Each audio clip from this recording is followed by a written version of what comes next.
Greetings, salutations, respect, and love. I am Scott, and you, my dear chicken heads, have wandered onto the Prog Corner, the #1 prog rock channel on YouTube. According to me, what else do you need? And as you can clearly see, well, you know already from the title and the thumbnail what you were getting into. But if you are blind, I've got Patrik Lundström sitting next to me, and I couldn't be any happier. Patrik, how are you this morning? I'm great. Well, you're in Sweden, so I'm guessing it's not morning over there anymore. No, it's 6 o'clock. It's 20 past 6 in the afternoon, and we got great sunny weather. We still got summer, so I'm not complaining. It's great. The sun is shining. The birds are chirping. You're back from Laurelai, Night of the Prog. I just want to talk real quick about Ritual's set at Laurelai. You guys were at Night of the Prog. Apparently, this is the final installment of this great festival. I'm so upset I never got to go, but for all my friends who love prog rock and you don't know anything about this, probably because you're stuck in America, man, listen to this lineup at Night of the Prog that just ended.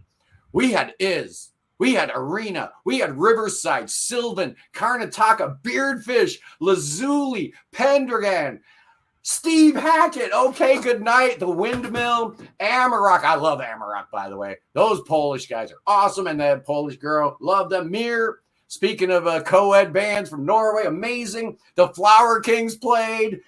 Big Train played. Steve Rothery band played. But probably the best set that night had to be Ritual set. I watched some of that on YouTube. You guys were sounding sharp that night. Well, we were excited. We were very excited because it was the first bigger gig we've done for many years now, really, because we've sort of not been away, but because we've just been in our sort of creative cocoon for a very long time. Creative cocoon indeed. Yeah. The culmination of which will be unleashed and unfurled upon an unsuspecting world August 16th on Charisma Records. That's right. Finally got you on Charisma. You know, the first 4 albums were, not easy to get for some folks over here, but along the lines with being in bed with Charisma, we get the very first piece of Ritual vinyl. There it is. Beauty. The Story of Mr. Bogd, Part 1. Oh, man. If you're a fan of Ritual, you probably know 3 of these songs already because they appeared on that Glimpses of Mr. Bogd EP that came out in 2020. I got a question for you about that 4th song. Is Mice on Part 2? Yes. Oh, good.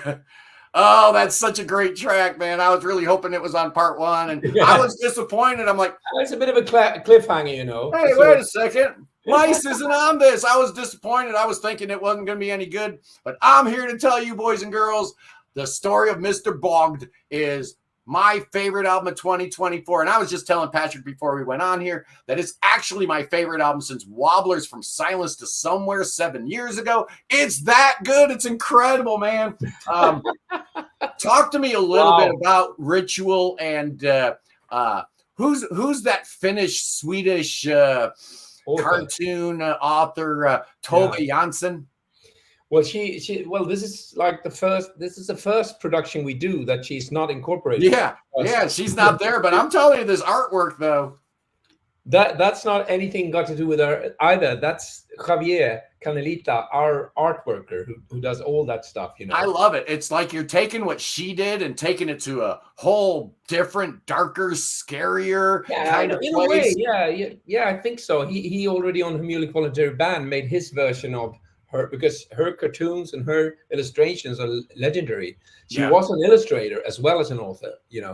She became a famous illustrator as well. So. We wanted to make our sort of interpretation of that. Right. And it really comes across. Here's a picture of the boys in the band. Yeah. Look at that. Look at the boys. Oh, yeah. Boys. Men. Yeah. Yeah. Well, you might have been boys in 1995 when your first album came out. We were. Believe it or not, 30 years into Ritual's lifespan is only the 5th album. As you alluded to a little bit, we're very meticulous, very careful. 17 years in the making, boys and girls. 17 years, and I'm telling you, every single minute was well spent, apparently, because I can't find one thing I don't like about this album. I was going through the liner notes. I'm like, okay, I'm going to find something I don't like about this album. There's got to be something here. Okay, let's see. Maybe it's Frederick's lyrics. Let's go through all the lyric sheet. Man, how good is this guy as a lyricist?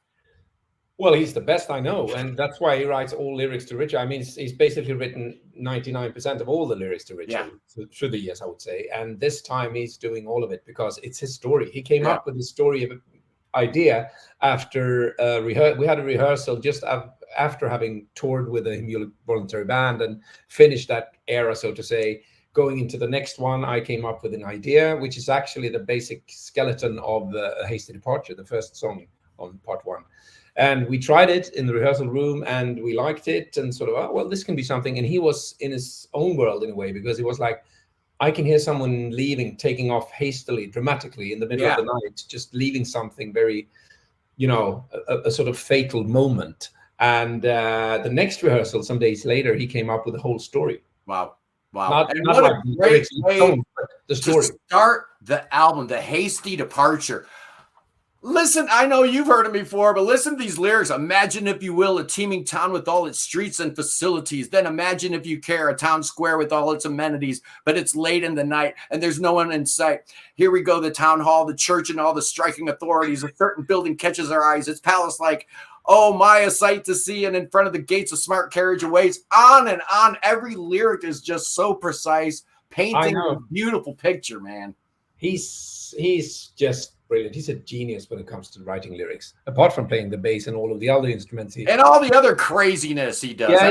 But the lyrics, and that's also the thing about this album, that it is a story, and it's supposed to be a story. That's also why it's been graphically written like that on the sleeve, that you follow it like a chapter in a book, each song. It's an episode. It's not a song. Patrik, it's taken me back. I listen to a lot of, I listen to over 350 albums every year. In my position as the prog guru, I have to do it. It's a dirty job, but somebody's got to do it, man. And, throughout all of this, one thing I've realized is that there's a lot of concept albums out there that tell stories, but rarely have I been so engaged right from the get-go. And I knew by the second song, which is called something about the inn, right? The Inn and the Haunted Owl.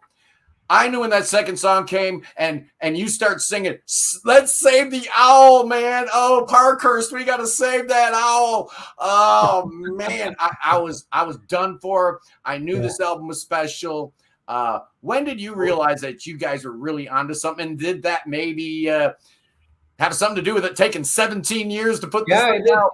It had something to do with it, because actually it was a totally different way to approach the writing this time. I mean, we always sort of go with the music first. That's right. We are a music group, but this time we were very ambitious about trying to make the story in itself work. Really, each song has to tell the story. We've thrown away music because of that reason, that this part is great, but it doesn't really tell the story properly in that stage of the story. So it had to go, and we had to try something new until we thought that it told the story in a proper way and in an exciting way, and that it lifted up the whole content of the lyrics in the right way. So each part, it's been very, very carefully done, at least with our estimations, and it's incredible. And just even we have a flashback song, right? And even that is handled so expertly. I mean, how do you do a flashback song and know exactly what's going on? But with the lyrics, like, after parting ways with the owl, Bogd strangely satisfied, surprisingly revived in the rosy morn, and we leave him there for a while to take a trip into the past when the die were cast and the child was born. So now we are set up for the flashback sequence, and it's so effective, man. What a great song that Chichikov Bogd is. I've got people blowing up my DMs telling me, if the rest of the album is as good as that song, and I'm telling them, brother, you don't even know what you're in for. Just an amazing album. It comes out August 16th on Charisma, your first album with Charisma. So I'm really, really excited to see. Yeah, we are too. Really. Ritual. What? I mean, 1995, the first album came out. Yeah. And then And then Patrik, you go and do a little something. Us Americans knew nothing about. We haven't even heard of Eurovision, right? That's something not even in our lexicon. We have no idea even what that is. But apparently you were like Sweden's darling, right? You were the Swedish choice back in 97 or something. You joined a little vocal band called Blonde and kind of took over Europe and kind of made you famous, right? Yeah, kind of. I mean, it wasn't really my thing. It was I'm the only one in the band who's a freelancing artist, musician on a full-time basis. So I've been in that position to be. I had to try different things to survive, economically, and that was another concept for me. And I've always had the attitude to say yes more than no. So I wanted to try and see what it was, and we won the Swedish outtakes, which was quite amazing and overwhelming and unbelievable. And all of a sudden we were in Dublin representing Sweden in the Eurovision, which is nothing in your America, but it's we don't know anything about it, but that is actually a huge deal. It is, but it's kind of silly too. But anyway, I did that, and I don't regret doing it in any way because it was a good experience. But then I got into, as soon as I got more involved into the really mainstream commercialized part of the pop scene, I also realized that it wasn't anything for me, when it came to how things are conceived and how music is produced and things like that. If you had been seduced by it, then the second Ritual album, Superb Birth, probably would have sounded a little bit more commercial. That's a weird album. Yeah, it's a weird album because we had a need for weirdness at that time. We've always followed our heart and our instinct. We'd never thought anything like, okay, what should the next thing be, or what step should we take, or we just go with our own flow when we create together. We just, when we feel it's right for us. And if somebody else likes it, it's a bonus. That's the thing that's awesome about Ritual. If you guys don't know who they are, but I know a lot of my people are really, really jazzed about Summer Grinning Sluice. What an amazing album. So this would be a good time to check out the vocal talents of Patrik Lundström. And one of the things that I kind of really wanted to impress upon you is how good your guitar playing is, man. I'm not playing on that one. I never paid attention too much. I'm not playing on the Kaipa album. No, but this is just you, and you got a female vocalist, you got a lead, Alina, and you got Hans singing a little bit. So if you want a pure, undistilled Patrik Lundström fix, there's no Alina Gibson here, man. This is all Patrik singing, and you sing a little differently with Ritual than you do with Kaipa. I've noticed. Yeah. I mean, I try to adapt to all kind of context that I'm in. I do in here in Sweden. I have and I've been doing it abroad as well. But I'm doing Queen tributes. So I do a lot. Yeah, the mighty Queen, right? Yeah, you know that. Yeah. I do my research, Patrik. Wow, I'm impressed. Honestly, really, yeah.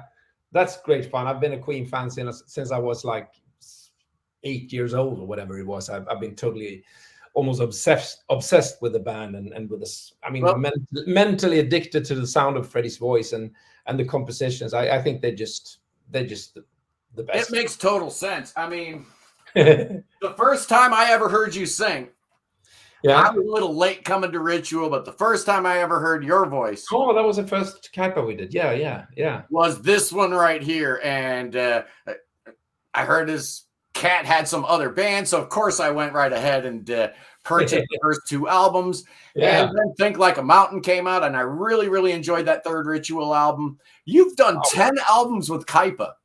Yeah, I know. It's 5 with Ritual. That's 15 albums of awesomeness. Thank you. I mean, that's a good run. But like I was saying about your guitar playing, I love a guitar player that doesn't have to show off. It's not always virtuosic, but what it is it's always interesting, always emotive. And when I'm listening to you play, even though you don't play anything like him, it kind of makes me think of Mike Oldfield sometimes. Oh. And I don't know why. But I'm getting Mike melodic and a bit folky. Yeah, we have the folky touch. So maybe that's the thing. Yeah. And the whole Mighty Queen thing makes sense because when I heard Notes from the Past for the first time and I heard your voice for the first time, I gotta say, man, my wife, we were in the car, we're listening to it, and she's like, dude, man, sounds like Freddie Mercury. Well, I have been very influenced, and I, it's a strange thing. I mean, of course, it's an extreme compliment that somebody says something like that, and I've been told so many times. Of course, when I do the Mighty Queen thing, it's a good thing, only a good thing. But you want to have your own voice. You want to have your own sort of profile, and you don't want to get stuck into being a B copy of the biggest one, so to say. But it's sort of inevitable because I love it so much. But in Ritual, I think it's a bit more dynamic in a way. It's got more layers of different expression, and also the tonal aspects of it. It's not always in the higher range. It's sort of all over the place, and different dynamic content, I would say. Absolutely. And also just the lyrical content will inform how you're singing. And we all know about Hans's lyrics, right? Hans is gonna write the same way till the day he dies, man. Hans is Hans. But you and your bandmates in Ritual write a little differently. You guys don't sound anything like Kaipa.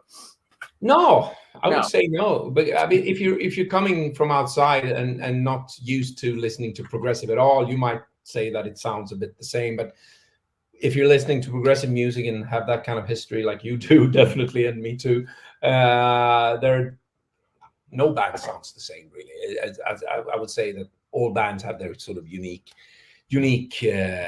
character, and we really sort of work on really not deliberately, not saying, oh, we have to find that Ritual spirit on this song. It just happens automatically, I would say. And afterwards we might say, oh, that's typical for us, isn't it? But it's very hard to have a sane perspective, objective perspective on your own stuff. It's impossible. You're pretty much just playing what? Sorry? You pretty much just play guitar, right, on the album, guitar and sing, but there's a bunch of weird instruments always in Kaipa's and Ritual's music, rather. What the heck is a Irish bouzouki? It is what it is. It's an Irish bouzouki. Bouzouki is always sort of you always think about the Greek bouzouki. The Greek and Turkish, or Turkish. But the Irish is incorporated into Irish folk music, so it doesn't have that round back. It's a flat, but it's double string, 4-string, 8 strings, all in all, and you can tune it in different ways. But all the classic, the old time Irish traditional folk music has a lot of Irish bouzouki, and that's what Patrik plays, among other folk ethnic instruments as well. That instrument seems to almost kind of be like the default sound of Ritual, right? You hear that and you know right away who you're dealing with. I think it's quite rare in a way. Is not many other bands use it, but we've always had a fascination for the folk vein in our music, even not only in the acoustic numbers but also in the electric. I think that the tone language is very often there isn't some kind of undefined ethnic undertone in it. It's like a strange kind of mixture between the Irish, the Celtic, and the Scandinavian, and some Balkan and Arabic in a sort of strange mixture that we sort of cooked ourselves. It's got the Scandinavian folk flavor to it, but I'm also hearing that Middle Eastern and Balkan kind of stuff going on. Exactly. Absolutely.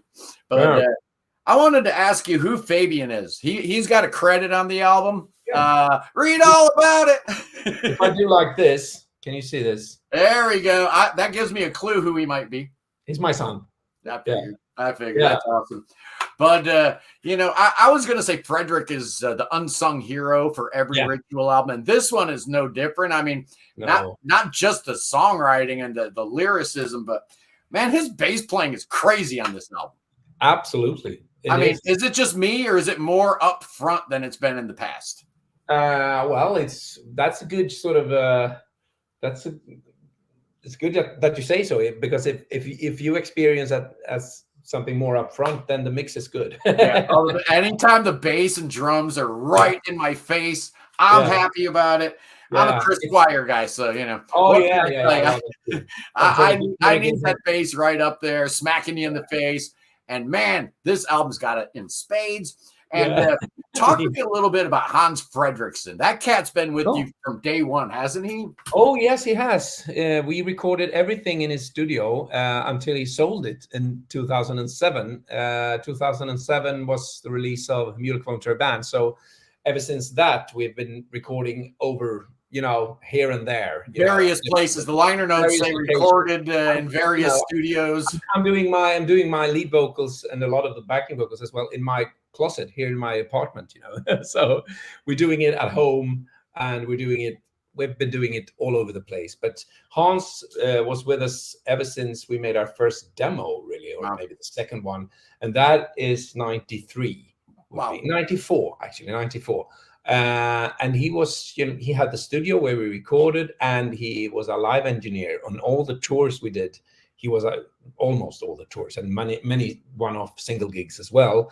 Now he is sort of retired as a live engineer, but he's still, even more occupied now with the mixing and mastering. I'm together with Hans. I am mixing the stuff, and he is mastering it, and I sort of lend my ears to the mastering as well. But he's sort of really doing it. I'm just so impressed. It's the same guy producing this stuff, and a lot of times producers, particularly if they have their own studios, they mic their drums a certain way. They like to have the guitar amps mic'd a certain way, and the vocal room set up a certain way. But I can't find two songs that sound as totally different as Big Black Secret and Hamulik Voluntary Band. The same guy doing it. He's got great chops in the studio, and he's a fantastic sound engineer. He's taught me everything I know about studio engineering and mixing and all of that. Definitely, he's like a sound guru,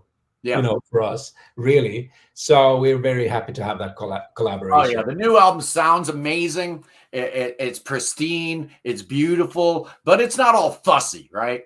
It's kind of got that slap you in the face kind of quality to it, where when the songs start rocking, you feel it in here. It's not all like airy fairy kind of stuff. Ritual can rock, man. It's supposed to be organic, it's organic. You're going to enjoy this one a great deal, but it's not often that I get a guy on the show that's put out not one, but two masterpieces in the same year. I do every year, Patrik, I do what I call my MVP, my most valuable progger. And last year I gave it to Anthony Kalugin, because it's Anthony Kalugin, and he absolutely deserved it, everything he's been going through and his country's been going through. Year before that, I gave it to Kim Oporsti from Samurai of Prague, because he'd put out like 18 albums that year. I think Mike Portnoy won it one year, but oh man, with two masterpieces in the same year, that certainly puts you right up in the running for most valuable progger for 2024. Wow. I don't know what to say. We should be a bit careful about me taking too much credit for the Kaipa album, because I'm just like a session guy there. You're a hired gun. I'm a hired gun in a way, but we collaborate, but it's really Hans' baby. Every time it's been like that. I've come up with ideas for some arrangement with the backing vocals and stuff like that, and of course I do some improvising on my own lead vocals, but it's his music. And the Ritual that's our music. We write it together, and we write the music together, but Fredrik write all the lyrics, and so that's and just for people that don't know, it's been the same lineup. How many bands can say that we've been together for 30 years and it's the same four dudes? Oh, and the same sound engineer too. Actually, it's almost like a family, right? It is. It's definitely a family. We are very, very close, and it's all about the love of being together, writing, producing, rehearsing, struggling, fighting, and just sharing the love of music. That's what Ritual is about, and always been about. And I think we're going to be the same lineup until we die.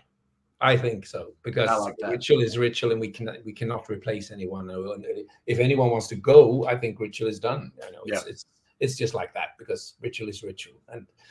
And this is the first. We've always had some on the albums. We've had some guest musicians this time as well, but that's another thing. But we'll see. Maybe we'll be together until we're 100 or something. Maybe another 30 years.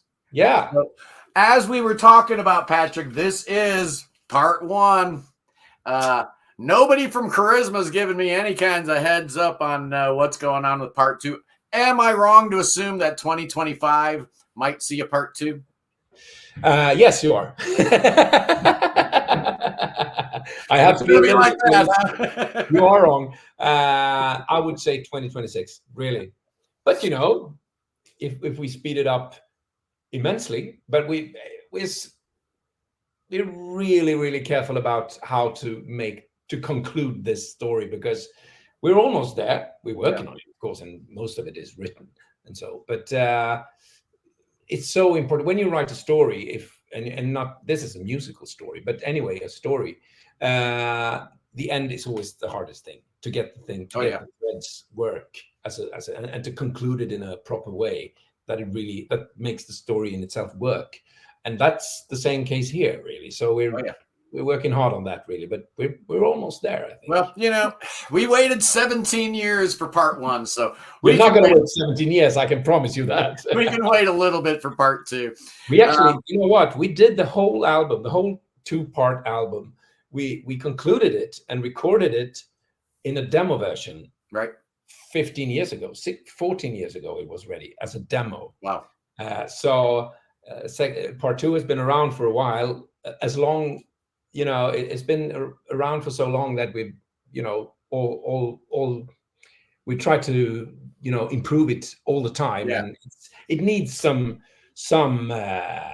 work. Really, it's not really there yet. So that is it. And it's also when part 1 was ready, you have that kind of wholeness and that the whole thing, and you get you can see the structure of it, and you can see how it works, and that affects the way we look at part 2 now.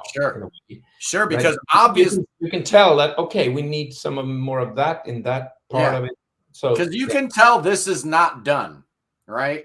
It's supposed to be a cliffhanger in the end with the 3 heads.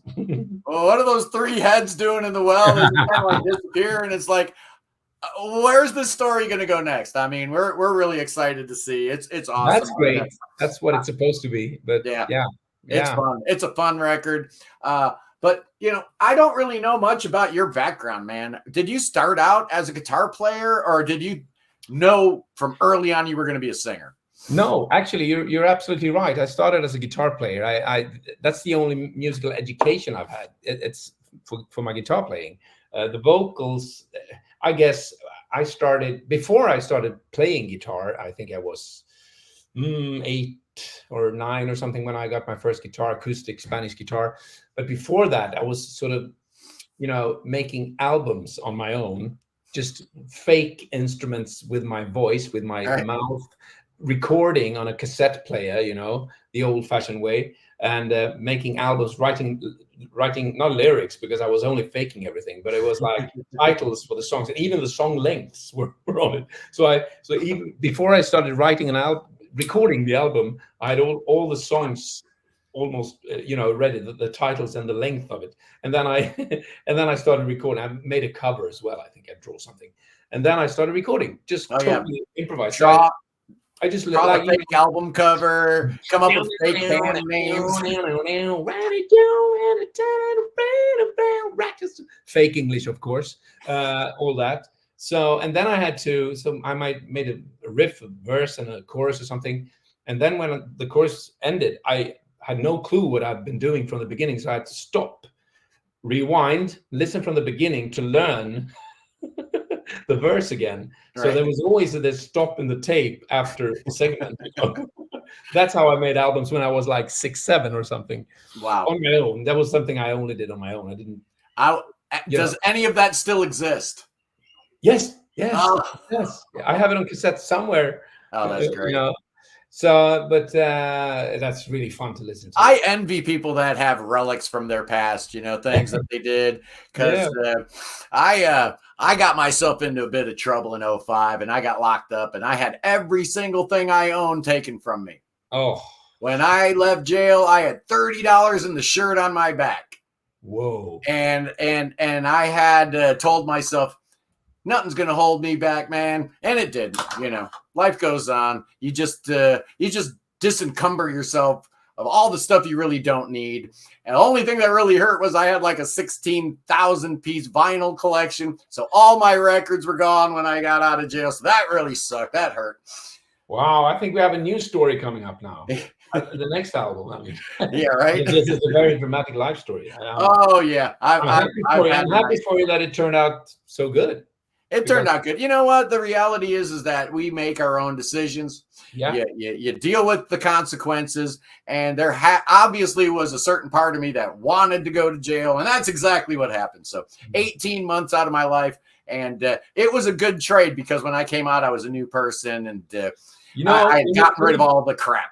When you talk about this, you almost talk about the story of Mr. Bogd. He doesn't go to jail. He takes some very, very fatal life decisions. And it's about sort of, because of your decisions, if you want to make the right decisions, you can improve your life and become a new man. That's very much what Bogd is about. Absolutely. As we read in the story, Bogd he was raised in privilege. So he doesn't know what it's like to struggle. He doesn't know what the old lady with the cat on the road's going through. He has no idea. In fact, he's so oblivious to it all. He doesn't even know if he was the author of that woman's fate or not. He's just so locked up in his own bubble. But then he and Parkhurst break free, and what a great story. I can't wait to see what happens in part 2. It's just amazing.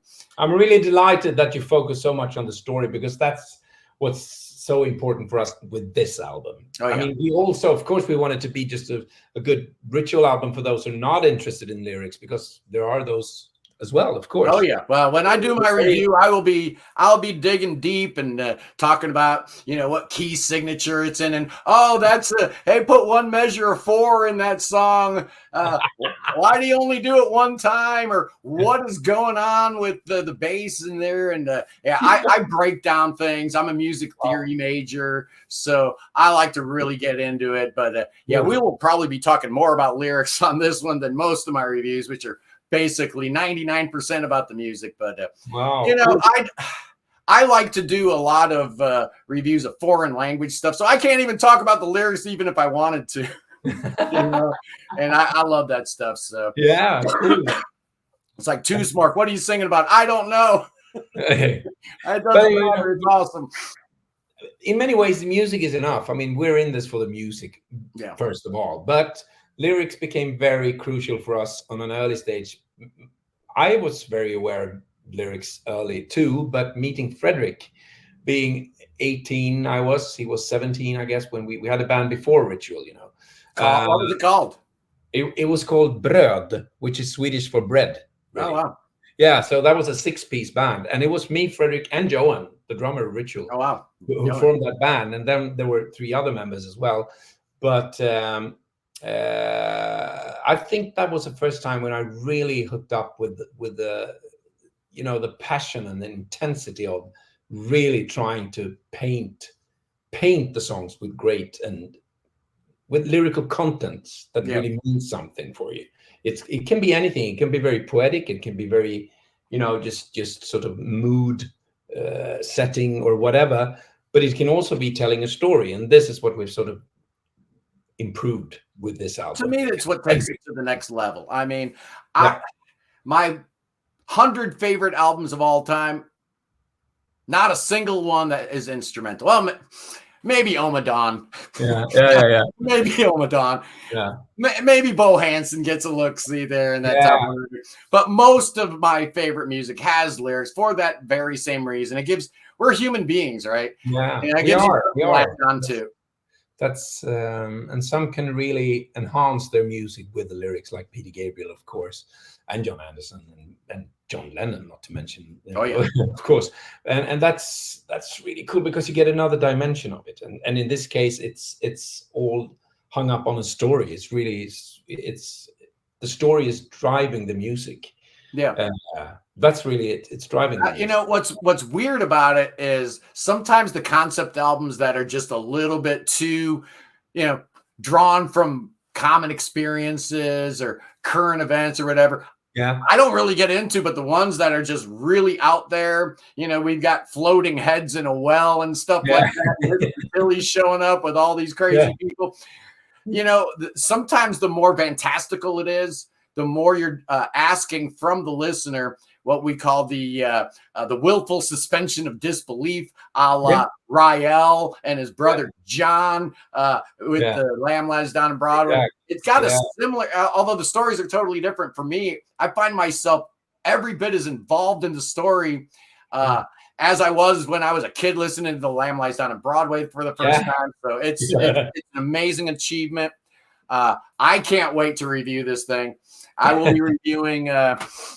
Let's see, it comes out the 16th, so I'll probably do it like the first week of August, and then just go down the line on all the Charisma stuff. Then we'll do the Mirror album. Then we'll do the Two Smork album. I did Airbag last week, so we are all about Charisma records, and in fact, I'm calling August Charisma month. Why not? Wow, cool. We're all in, man. So you're in touch with Martin. You know him well. Have you known him? I've been talking to him for about 2 years now. Oh, yeah. Okay. He figured out early on that the Prog Corner was really, really Scandinavian heavy. A lot of the content, a lot of the bands I talk about, a big chunk of what I talk about is basically Sweden and Norway prog. So, Ritual is perfect. A Swedish band on a Norwegian label. Now, you mentioned that Fredrik, you and Johan were in that band. Exactly. 3 out of the 4 members of Ritual there. How did you hook up with John? Well, the thing was, in late 92, Bröd split up. You know, we all were going to different places, and the other guys, guitar player Claes Åhlund, which is a famous producer and songwriter these days, doing really well in the commercial scene, and keyboard player, awesome keyboard player Pontus Söderqvist, and we had a singer, because talking about if I was a guitar player or a singer, I was a guitar player back then. I was doing a lot of, I wrote all the vocal melodies, and I was doing backing vocals, but I didn't want to come to the forefront and be the frontman, because I wanted to concentrate on the guitar. It was kind of complicated, a lot of polyrhythmic stuff, and you know, it was some sort of progressive pop, I would call it, because it wasn't that heavy back then.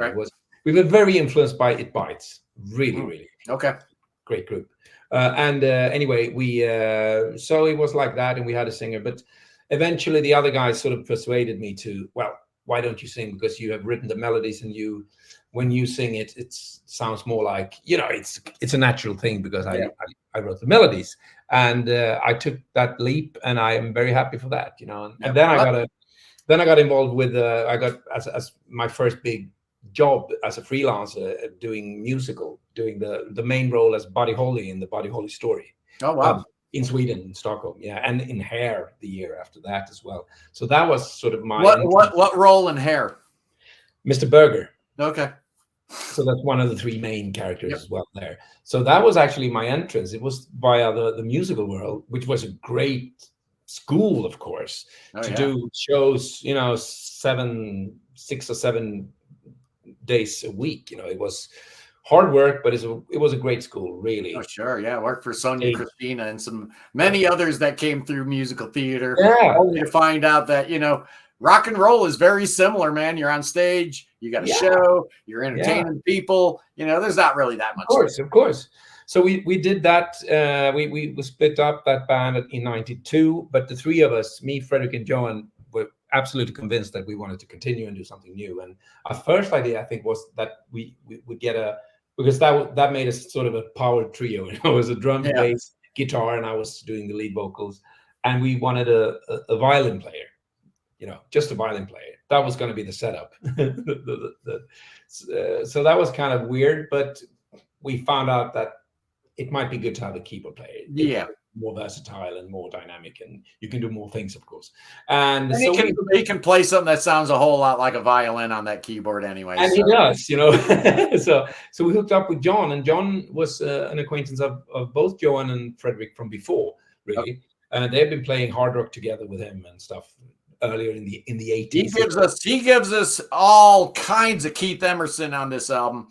In fact, side 2 opens with through a rural landscape, and I swear I'm transported to side to Tarkus there for a minute. Kind of a cross between like if Bo Hansen was in Emerson, Lake and Palmer. Yeah, okay, yeah, maybe. Also, we have John Johansson, the world famous jazz piano player from Sweden, who did this sort of jazz mashup with Nordic folk music thing. That's kind of thing. I think that's one of the inspirations for John on that song. That's his song. I would have guessed. Yeah, it is. So he's very versatile. He's played a lot of different stuff. And the way Frederick goes in unison with John for one measure. That's it, just one. Oh, the whole song's just great. The whole album's just amazing. I like I said, I hear someone so initiated that you are, that really go for the details, because the details are very important to us, because they make a difference in a way. Well, I'm not like a lot of YouTubers that will review just about anything that comes on their desk. I get at least 100 albums a week. Whoa. Sent to me, most of which, MP3 files or links to their SoundCloud or Bandcamp or whatever. But, the reality is I'm going to review an album. I must hear it at least 20 times. I want to know every single note. I want to know every word. I want to know every chord change. I want to know if it goes from 3/4 to 7/8, where it does, why it does. And I'm not going to talk about an album until I feel comfortable and confident to talk about it as if I were a theory professor, talking about a Beethoven sonata, because that's the way I approach prog. Yeah. And I like when I'm doing a review, I don't have notes. I never have notes, but I just hit record and I play back the album in my head because I know it by heart already. You got that energy, you got that flow, and it's just great to hear that you're so nerdy into the music. That's what we do around here. I love that because we're nerds. We wouldn't do this music otherwise. Hey, the world is blessed that I am a failed musician. The world is blessed that I do not have perfect pitch. I have relative pitch. I can always pick out E. Being a guitar player, I can always pick out E. So then from there, I can, that's a minor third. So I know that's a G. I can't pick out G, but I can get there because I have what's called relative pitch. It's also a good thing that all the various bands that I did never amounted to anything. So at the end of the day, I ended up doing the one thing that obviously I was born to do, and that's have a YouTube channel and run my big mouth and make money doing it. That's what we do. That's fantastic. That's fantastic. You're doing a great job. I watched, that must have been some months ago. That was the first time I saw it because we were mentioned there for some reason.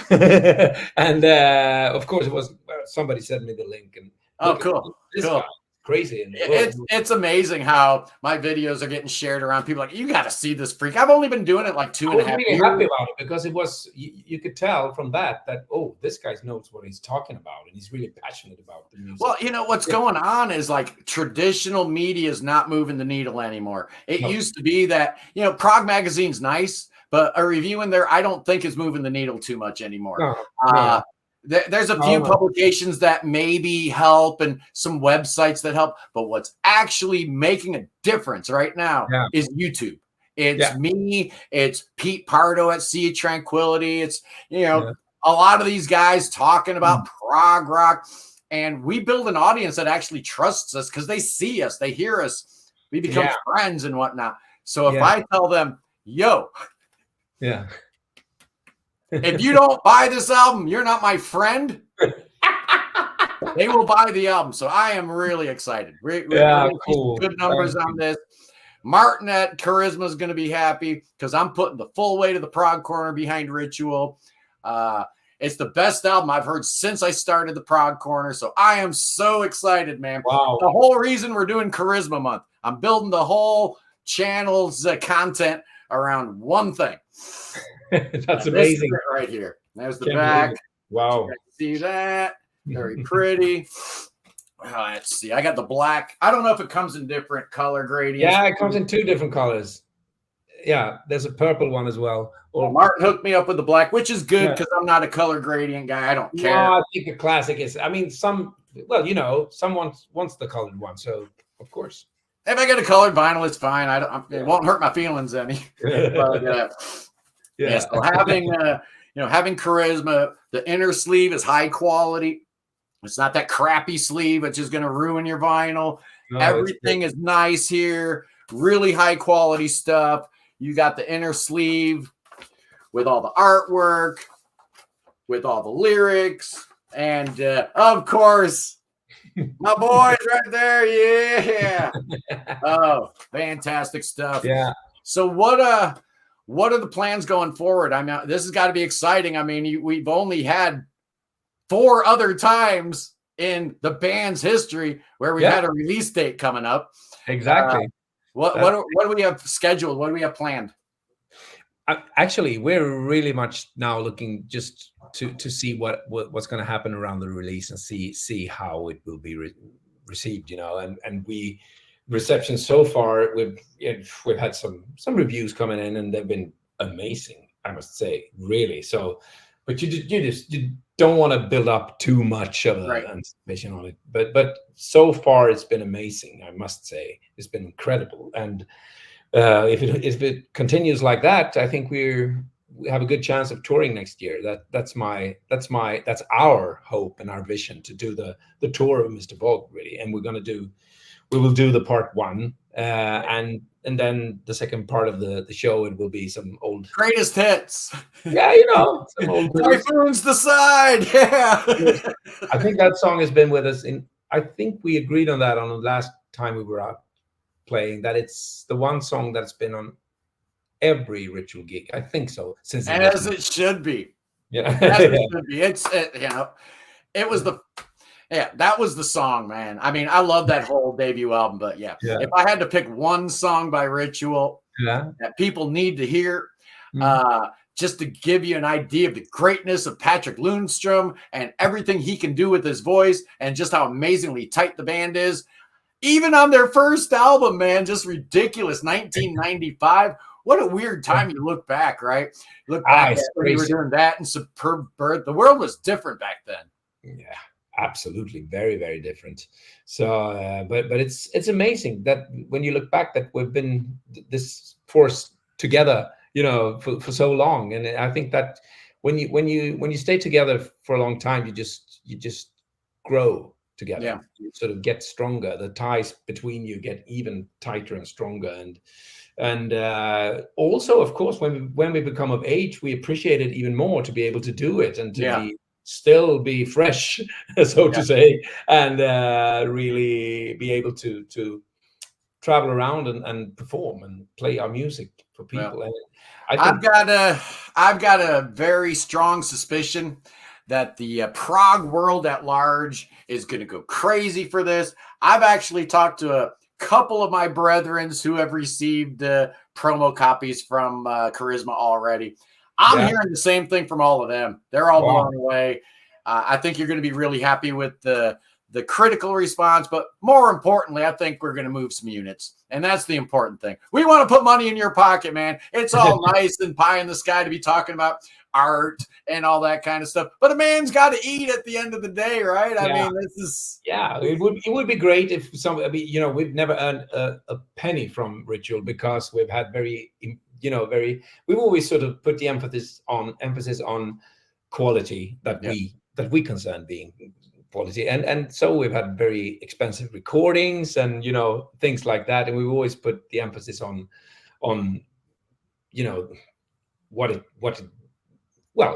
what it will come out like, and the quality of it. So, and of course, also the progressive scene is a quite small scene if you look at it globally, and it's been very hard to. I mean, we've never had any opportunity to make any money on what we do. It hasn't been an option, but it would be nice if we could get a little back. It would be nice, because I sit here and I told Andres Presmo this yesterday. There's just something wrong in the world that a guy like me with zero talent whatsoever is making more money in prog rock than an Andres Prestmo or a Lars Fredrik Freusley or a Patrik Lundström. But you're wrong, because might be making a little money, but you don't have zero talent, of course not, and you know that. It's not about that. You have a great talent for what you do. It's but I almost feel guilty. No, I do, because I'm monetized. This channel's monetized. I make money. I'm telling you, we would go on making our music and creating music, producing albums, even if we didn't earn a penny in the future as well. That's not that comes across. It's really it's a passion thing. It's the most sort of, if I may say, the most professional hobby that I can think of. That's what Ritual is, because we're doing it on a professional level, but we don't have the economical ambitions. But that's good, because I mean, the main thing is to be able to come out there and play it to the audiences. That's the main thing about it. If we can do that, apart from, I mean, of course, producing the albums, that's what we're looking for. If we can have a good tour run next year, that's the most important thing. That would be so rewarding, wonderful, and to give us even more inspiration to continue the work of our, coming albums in the future. Because that's what we want to hear. We don't want to hear it in the past tense. We want to hear about the future. Yeah, so great things coming. Of all the bands that were there at Laurelai, was there anybody that caught your ear? Oh yes, all the bands, I would say, really, that played the same day we did. Yeah, I read that lineup off to people. It's just insane. That was one of the best prog rock festival lineups I can remember ever seeing. It was really good, actually. It was fantastic. And the thing is, you're kind of busy when you're there representing what you do. There were interviews and there was stuff like that. You have taken care of the merchandise and just sort of seeping in the whole atmosphere was and meeting up with old friends. That was great. We met up with Rob Palman, our tour manager that we worked with, and Dirk from our previous record company, and other people that we met. Jonas Reingold, who played with Steve Hackett. He's the bass player of Kaipa, and we haven't met for such a long time. And all of that. Isn't that weird? You're in the same band with that dude. How long has it been since you'd seen Jonas? A long time. We actually played the same festival in Stockholm like 8 or 9 years ago, and then we had the last tour we did with Ritual after Hemulik. That was a 3-piece tour. It was Beardfish, Ritual, and the Tangent, and he played for the Tangent on that tour. So we were touring together. That was back in 2008. So it's a long time ago. But we haven't had any sort of gathering around Kaipa. Everyone is recording their stuff at home. I'm recording my vocals together with Hans in his studio, and some of it in my own home studio, in my closet studio. So we meet like that. We don't meet. I've met up with Per, the guitar player, a couple of times, and with Alina, the other singer. We sing together and do stuff with Hans. But it's just like one day or something, and then we finish it off at our homes. And that's Per's a monster, by the way. When Royna left Kaipa for the second time after Mind Revolutions, I was thinking, this is not going to go well. This is going to be really, really bad. And then I read Per Nielsen from Scar Symmetry is going to that's not going to work. That's a bad decision. Oh, but Angling Feelings is so good. And then in the wake of Evolution might be the best thing Kaipa ever did. Just amazing. Per is the perfect guy. Oddly enough, strangely enough, for this airy, fairy, esoteric, gentle prog music, to have this crazy shredder in the band just makes no sense, but it totally works. Yeah, he's great. He's fantastic. Absolutely. And the good news is that Kaipa doesn't tour, so we don't have to worry about losing Jonas Reingold, right? He can be in a band that's not touring, right? Yeah, me too. So it's okay. So it works out good, because when you look at, seriously, you look at the lineup for Kaipa. I love Erzkog, by the way. This is a great record too. Yeah, Hans Luden. That dude plays keyboards like nobody else alive. Yeah, two of the best singers of all time, Patrik Lundström and Alina Gibson, please. And then now, again, you lose Morgan Agron, and you're thinking, but no. That guy's drumming is just so incredibly sick. I've never heard anybody play floor toms like Morgan. No. And then we get Darby Todd, who's almost, he's every bit as good. What am I saying? He fits right in. It's just incredible, man. And then Jonas. I mean, what a band, what a lineup. It's probably good you guys don't play live because you can keep that lineup intact. Maybe. Yeah. No, it's really Hans' decision. He's not up for playing live anymore. He wants to make albums, and we have great fun doing it. It's a creative and an inspiring process, and it's great. It's great. Yeah, but like I said, I'm a hired gun, so I won't. That's right. That's right. Not my band, but I'm telling you, 10 albums with Kaipa. Yeah, all 10 are fantastic.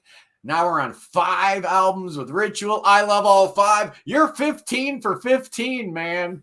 That's pretty good. If you say so. Yeah. That's great. Anyway, boys and girls, I've been chatting with the one, the only Patrik Lundström from Ritual. Their 5th album comes out on Charisma Records August 16th, and it's the story of Mr. Bogd. Part 1.